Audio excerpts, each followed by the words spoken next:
Welcome back to Consider This. Melisa and Sharaad here tonight, and we're speaking to Dr. Jomo, renowned economist. Sharaad, you had a question for Jomo. Jomo, I gather from what you're saying that you think that this nationwide lockdown might be an overkill. Is that correct? I think they are very, very difficult decisions for the decision makers to make.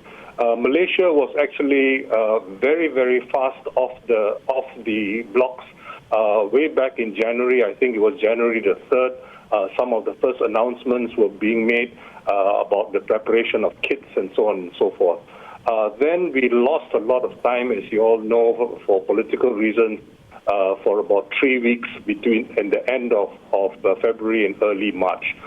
In March alone, at the world level, we have seen the number of known infections outside of China increase from under 5,000 to over 500,000. Okay, that's more than a 100-fold increase. So we have lost valuable time because of the political transition. So we need to consider the kinds of measures which are taken, and we may well be that the lockdown is the best measure in the circumstances.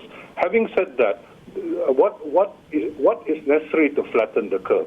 I think when you bring down the number of identified infections, and as so many epidemiologists and others have emphasized, the real trick is the 3 T's, what they call test, test, test. I would vary it a little bit and say trace, test, and treat. Those are the 3 T's for me. And of course, isolation, physical distancing is a very crucial part, both before the testing as well as after testing if we identify infection. Jomo, so these are the measures which are needed. Can I interrupt you for a little bit and come back to something that you said a bit earlier about this is not a normal crisis? And I've been thinking about that because you're absolutely right. This is not a textbook recession. And when we have a textbook recession, we're all Keynesian in our responses. How then, Jomo, should we be thinking about this? What unorthodox policy measures should we be considering at this time? I think many people have used the correct analogy, in my view, of a wartime economy. If you think of the kind of mobilization which Winston Churchill undertook in Britain during the war, if Franklin Delano Roosevelt undertook in the U.S., issuing wartime bonds and so on and so forth. This is very extraordinary. We should not be constantly looking over our shoulders at what the credit rating agencies are going to say and so on and so forth. Many other countries have all recognized this, and countries which are actually very, very more conservative than Malaysia tends to be have already recognized this and are taking very extraordinary measures in response to the crisis. So I'm not, but at the same time, I'm not saying that we just spend for the sake of spending. We need to be far more targeted, and I am especially concerned about the fact that about 1/3 of our labor force are actually people who are self-employed, people who depend very often on their activities, daily activities. And then out of the labor force proper, in the sense of people who earn wages, many of them, all too many, especially the unskilled, are actually daily rated. So if you don't work, you don't get anything for them to survive, not just 2 weeks but 1 month, is going to be a very difficult thing for them.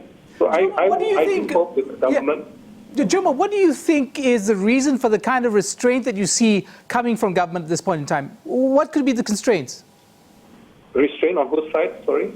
From government, the restraint. You're saying the approach has been modest. The World Bank on this show said last week that they felt that the modest approach to support for SMEs, you use again, you characterize the fiscal support as being modest as well. What do you think is restraining government from being bolder?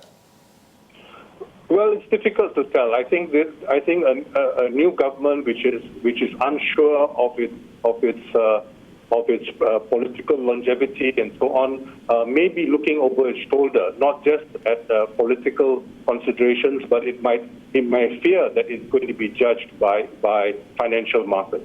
I don't think those are should be the considerations now. My own view is that we are dealing with an extraordinary situation, and it would be best if we had a government of national unity dealing with the challenges of the times. But short of that, I do think that it is important, for example, to have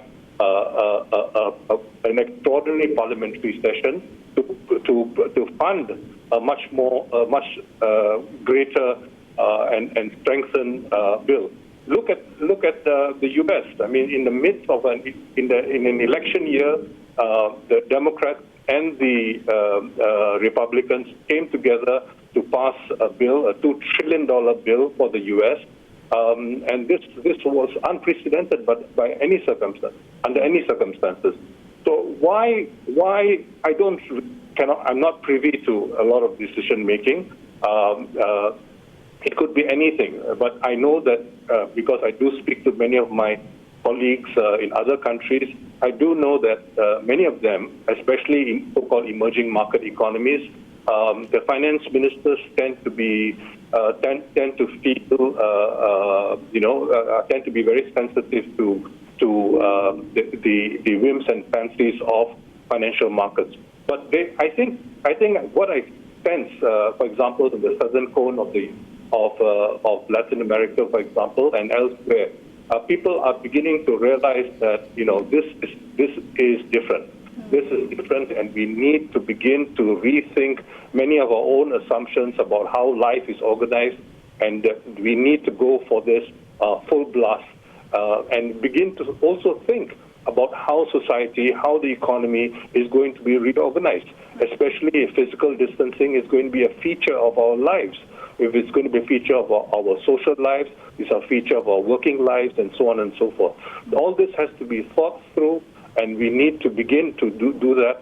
And we also need the communication skills, what people like you are doing on this channel, as well as the other channels. There should be all of government effort involved, and we need to rethink, for example, public transportation. We need to think about how schooling is going to be managed in the weeks and months to come. We need to begin to think about how human resources are going to be reorganized. It is very worrying, for example, that MIER estimates that in the worst-case scenario, we might see 2.4 million people unemployed. That's more than a seventh of the labor force. I mean, these are very, very serious, and that's all the more reason why I think that it is extremely important that we allow people to get back to work, but to get back to work as safely as is possible in the circumstances. And I must say that the frontline workers, the people in the medical services, in the health services are doing a tremendous job. And fortunately, health services in this country has not gone to the dogs, and we are therefore better placed. But we have lost a lot of time, and the crisis has been accelerating in the recent times, but partly because we started early, and we are fortunately in the good neighborhood in terms of being in the East Asian region. We have been able to learn very, very quickly from other governments. We need to rethink, for example, simple things like who needs to use masks, when you need to use masks, and can we recycle masks? Because for most poor people, I mean, masks are not exactly cheap, So or accessible, right? Sorry? Or even accessible sometimes. Exactly. Yeah. Exactly. All right, Jomo, we're going to have to take a quick break. Please stay on the line. We're going to continue this conversation about life and the economy post-pandemic. Stay tuned to consider this.